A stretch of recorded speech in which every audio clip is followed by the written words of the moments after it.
Hey everyone, welcome back to another part of my Evil Twin walkthrough. So far I'm very happy with the game in general. I mean, it can be fairly frustrating at times, but overall I really like the creativity of the game and I like its creative style, and I think most of its positives outweigh the negatives. In particular, I really like this level. I love the music.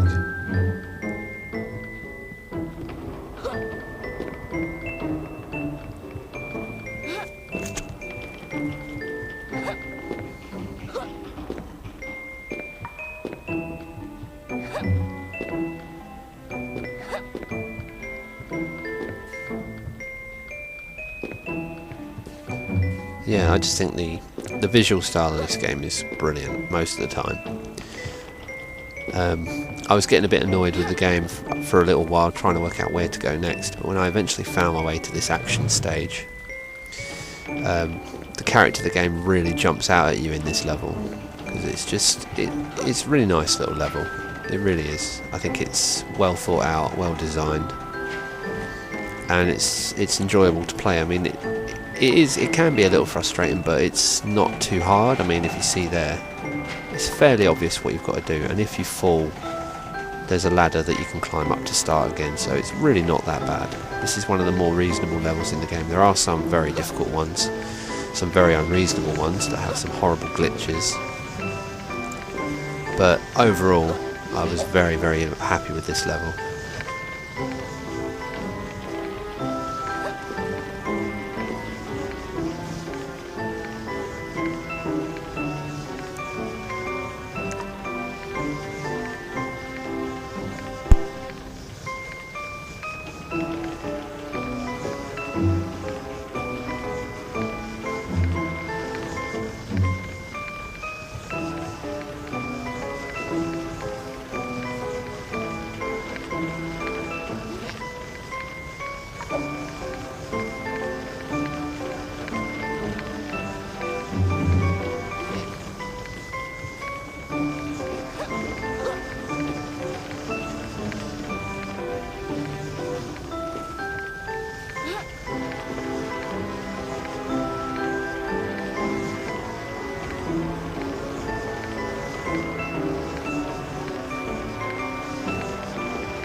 I was actually getting worried for a little while that I'd never actually find where to go to carry on with the game, but eventually I did find my way, and that's one of the things about this game that frustrates me. It just it lets you almost sort of assume a lot of things. It doesn't hold your hand. It doesn't, like for instance on a Fable game, like Fable 2, they had a golden trail that you always could follow to your next objective, but in this game there's nothing even remotely like that. It takes you into the story and you have to find out where to go next and who to speak to and whereabouts to go. The only thing that really annoys me about it is, apart from sometimes when the platforming can be a little bit unforgiving, like because of the physics mainly, not because of the level design, but because of the physics built into the game. It's just not been coded all that well, some of the physics, like. But yeah, so the only other thing about the game that annoys me is that the levels in between, the in-between bits, you know, this is an action stage. This for me is an all-out platforming action stage, and this is where the game really excels. So the stages that are in between, the areas where you have to navigate around and find your way to the next action stage, those parts of the game just wind me up, because it's not clear where you got to go, it's not clear what you got to do, and there are some graphical glitches in some of them, and it's really, really unforgiving.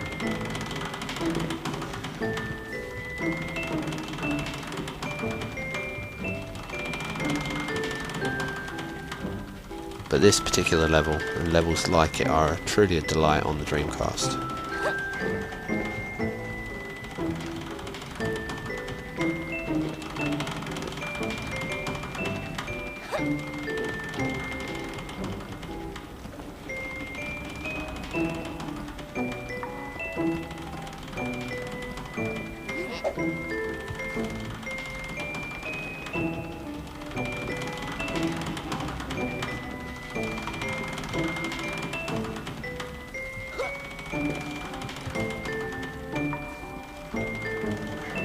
You'd be surprised the amount of skill that this game actually requires, because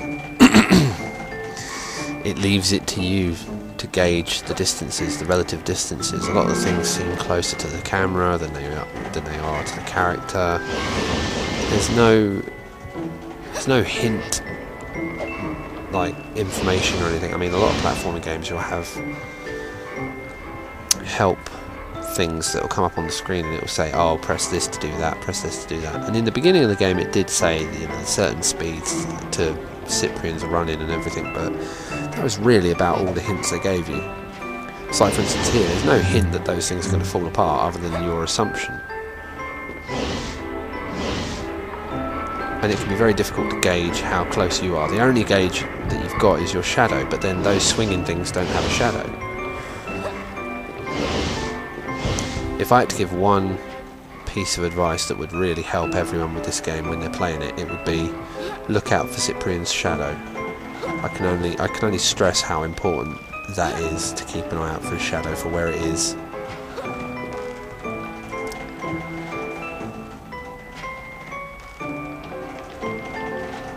God, those camera angles can be a real pig.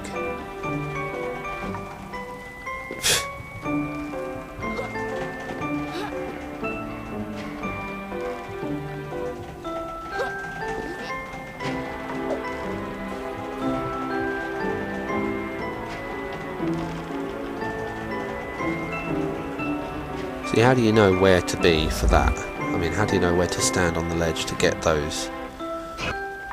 And it doesn't say to you, oh, use Super Sip here to clear that gap. I just worked it out myself. I mean, it's, you know, it's fairly obvious because they give you the power. And look at that, that was one hell of a glitch that I found there.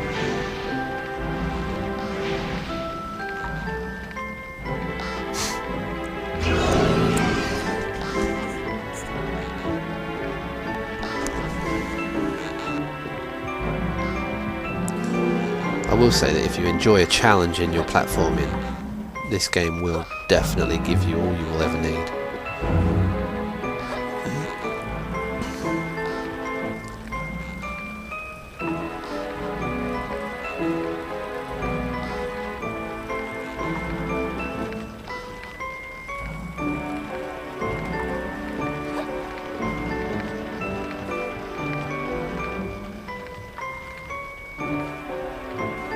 Oh, that was, see that, I can remember how frustrating that was, because you then have to go back and get the evil sip, or super sip.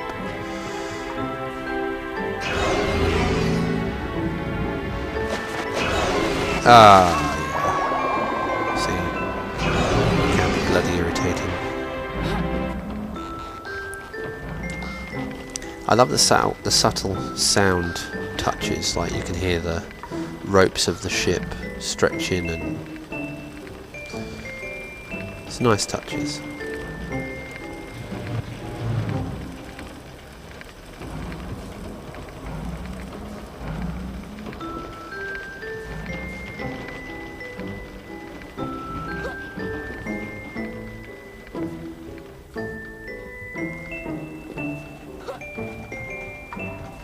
See, what the hell happened there? Did I leave? Did I finish? Did I get out? It's just not nearly clear enough.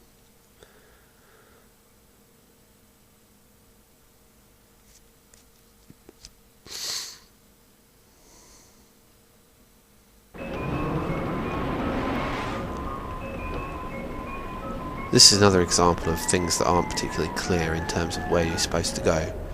I mean, obviously it's supposed to be like a cargo hold section of the ship. It's a bloody gigantic ship if you look at the scale. But it's nice. It's a nice level to play. It's just unusual, and it's kind of hard to work out.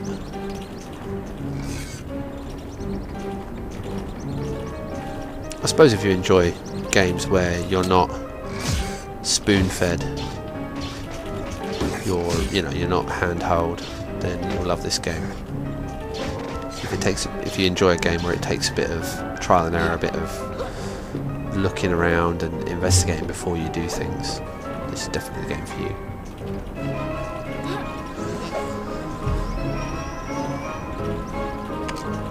But yeah, it was fun playing this again, because there there was a big gap between the last time I played it, as I've said before, and it was a bit hard to get used to the controls again, but it's definitely a rewarding challenge. The only thing that I get really upset about with this game is the cutscenes that don't load. I'm going to have to re-record some parts of this game, this playthrough, that in order to see the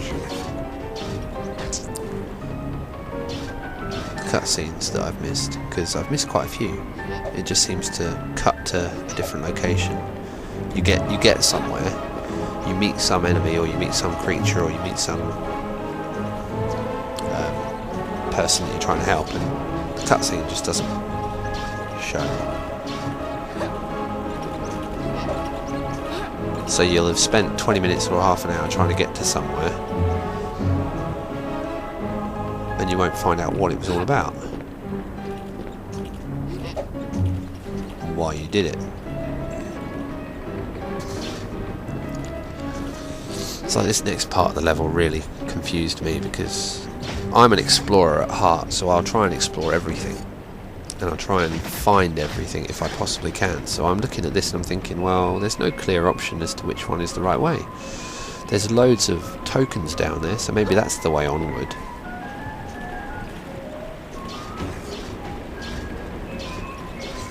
I mean, like traditional platform games, when you start a level, it'll probably focus on something and show you what it does and show you what it affects. So like,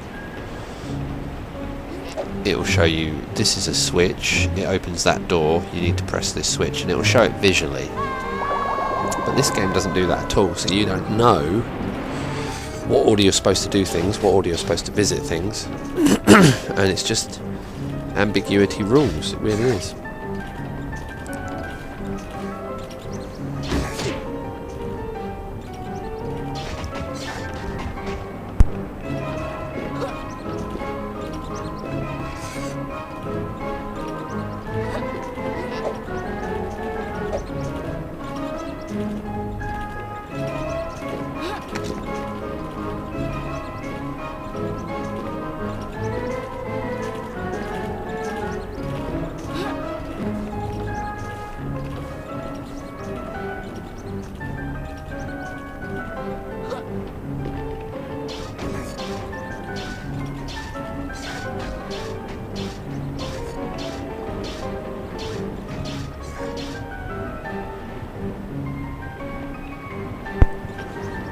So then I decided to explore down here. I would never have known that that was going to happen when I walked into that water. And I can only assume you're supposed to walk along here to get these tokens, because it's literally a sheer drop the other side. So you've got to be really quite accurate with your thumbstick when you do this, to not fall off. It's a ridiculously challenging game.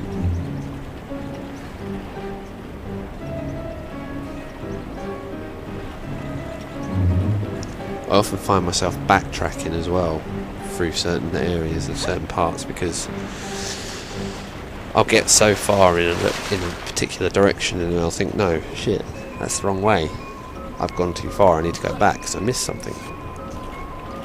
But then you'll go back and you'll realise, no, I was going the right way.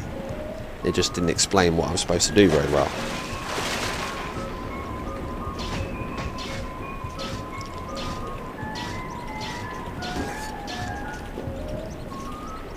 But anyway, enough moaning. This was one of the last games released on the Dreamcast in the UK, and I was very happy that it came out. Okay, it was released by a company called Big Ben Publishing, because obviously Sega basically stepped back and said, fuck it, we're not going to publish any games for the Dreamcast, we're not going to lose any more money. We'll let a third party company do it on our behalf. And we'll probably take a little cut off the top. So, and this game was just totally blatantly rushed out.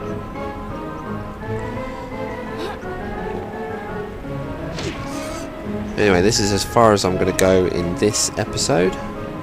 The reason I'm stopping it here is because there's a lot more platforming to come. There's another section off. Well, there's me continuing this section, because this is obviously only about halfway through, and there's another section after this. and I get a little bit lost in a few minutes as well, but I'm going to show you the whole footage. I'm not going to cut it down or anything, because I think it's good to see the trial and error that goes into this on my part. Anyway, I hope you're enjoying this series. I hope you're enjoying the game. Any feedback, any comments, any requests, as usual, please let me know. Thanks for watching. Bye.